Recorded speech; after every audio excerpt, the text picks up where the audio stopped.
Yang kedua, terus Ghazali membahas kenapa sih puasa itu dianggap istimewa. Katanya Ghazali, ibaratnya puasa dibandingkan ibadah yang lain itu kayak tanah haram, Masjidil Haram dengan masjid-masjid yang lain. Katanya Ghazali, Ka'bah itu kan dianggap rumah Allah, tanah haram itu kan dianggap tanah kehormatannya Allah, miliknya Allah. Padahal semua masjid, semua tempat itu kan juga miliknya Allah. Semua ibadah untuk Allah, tapi yang istimewa itu puasa. Sama seperti semua tanah, semua bumi itu milik Allah, tapi yang disebut khusus sebagai rumah Allah, rumah milik Allah itu hanya Ka'bah dan Masjidil Haram. Bandingannya itu. Alasannya apa? Yang pertama, puasa itu satu-satunya ibadah yang verifikasi pastinya itu hanya yang melakukan. Nggak ada orang lain tahu. Boleh ikut buka bersama, ikut sahur bersama, tapi tidak puasa kan bisa. Tidak ada orang ngerti. Kayak kamu dulu kecil itu loh. Puasa, ya masih puasa, masih. Tapi nanti kalau ke kamar mandi, air 1 ciduk. Ya kan? Atau pura-pura alasannya lupa. Wah lupa tadi minum, lupa kok diulangi. Kan sering dulu kita waktu kecil begitu. Yang enggak ngalami kan enggak lihat. Kamu makan apa enggak kan enggak kelihatan. Jadi satu-satunya ibadah yang hanya kamu dan Allah yang tahu. Itu yang bikin puasa istimewa.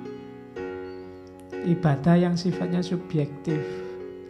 Orang enggak bisa menilai. Mulutmu kering, bau nafasmu ndak enak, itu kan ndak jaminan kamu puasa. Wong kamu ndak puasa aja sudah ndak enak. Itu juga bisa trik. Ya kan, kamu makan pete juga baunya ndak enak. Mulut kering kalau kamu pas sariawan juga mulutmu kering. Ndak bisa. Pagi sampai siang ndak makan apa-apa, ndak akan ada orang tahu. Kecuali dirimu sendiri. Katanya puasa tapi warung-warung penuh misalnya. Itu kan terus itu jadi meskipun di warung ada tutupnya tapi kan kakinya kelihatan. Wah, kakinya masih banyak. Nanti pulang ke rumah puasa. Tapi sebenarnya enggak. Jadi hanya kita yang tahu. Itu yang bikin puasa istimewa. Kalau sholat kan orang bisa lihat. Kalau sedekah orang bisa ngerti, bisa ngitung. Haji apalagi. Sebelum berangkat aja orang sak kecamatan diundang. Mesti ngerti. Tapi kalau puasa enggak. Kamu deklarasi, saya niat puasa di masjid. Besok enggak puasa, enggak ada orang tahu. Itu istimewanya puasa. Jadi hanya yang bersangkutan dan Allah yang ngerti. Nah itu puasa. Makanya dia istimewa. Yang kedua, katanya Ghazali, puasa adalah ibadah yang terang-terangan nantang setan. Terang-terangan menyisihkan nafsu, keduniaan, hasrat-hasrat jasmaniah yang dangkal. Yang terang-terangan begitu puasa. Kemarin kalau sholat kan implisit semua. Sholat itu tanha anil fasya wal mungkar. Batinnya implisit, tidak kelihatan. Kemudian apalagi kemarin haji itu kan banyak sekali makna tapi tidak kelihatan. Orang harus mendalami dulu. Tapi begitu puasa langsung kelihatan bahwa ini melawan hawa nafsu. Nafsu makan, nafsu minum, nafsu seksual. Dilawan semua. Itu kan ibadah yang terang-terangan melawan nafsu, itu puasa. Makanya ada hadis Nabi, wahai anak-anak muda yang sudah mampu, nikahlah. Man istata'a minkumul ba'ah falyatazawwaj. Nikahlah, jangan jomblo terus, tidak ada untungnya dan tidak ada enaknya. Terus ya. Wa in lam yastati, kalau kamu tidak mampu, puasa. Jadi kalau nggak mampu puasalah, fa alaihi bissaum. Meskipun kalau dulu zaman saya di SMA sering dipelesetkan, fa alaihi bissobun.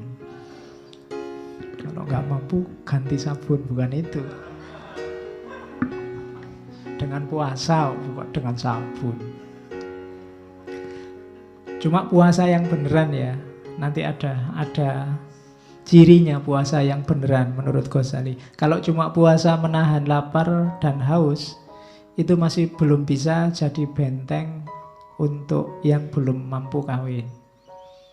Karena kalau hanya puasa lahiriah, susah jadi benteng. Kadang-kadang puasa nafsumu tambah besar.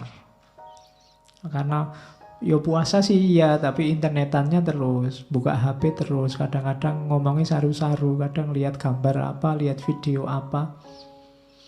Videonya video ceramah, cuma karena yang ceramah bunyai, pikiranmu kemana-mana. Wah, bunyai itu. Bisa begitu kan? Jadi puasa yang benar nanti diajari oleh Ghazali. Karena puasa adalah ibadah yang secara terang-terangan nantang setan. Setan dalam dirimu sendiri khususnya, hawa nafsu. Setannya yang asli katanya dibelenggu.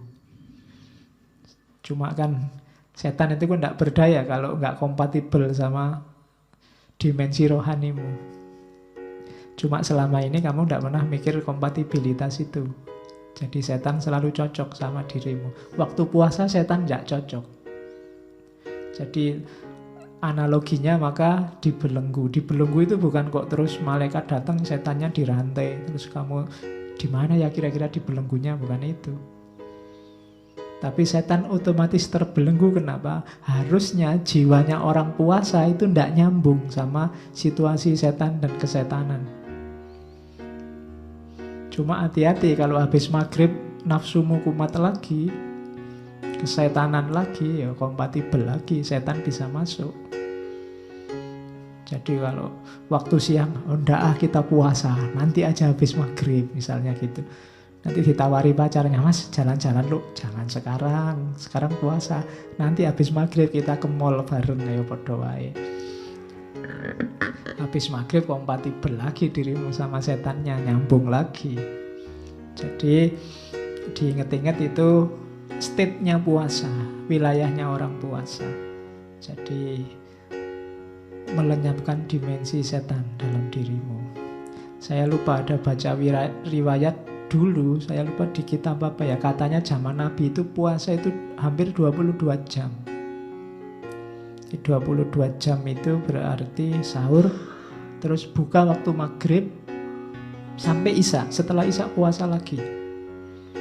Terus ada kasus Umar itu malam-malam berhubungan sama istrinya, sehingga turun ayat bahwa ya kalau malamnya Ramadan itu tidak apa-apa berhubungan sama istri. Terus dipahami, oh berarti makan juga boleh, tidak harus sampai isya.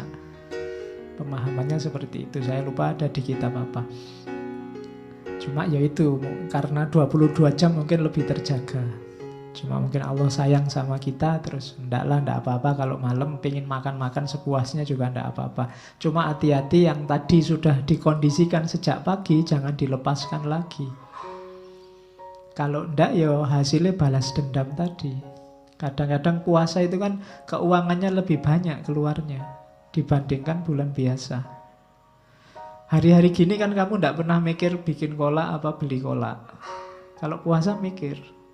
Biasanya kamu makan cuma nasi kucing satu sama air putih, selesai. Begitu puasa kamu mulai mikir takjilnya pakai apa, minumnya apa, kemudian makan utamanya apa, cemilannya habis sisa apa. Itu sama aja balas dendam. Jadi kamu merasa paginya disiksa dan malamnya bebas. Padahal itu kebalik, justru paginya itu kamu bebas dari hawa nafsu.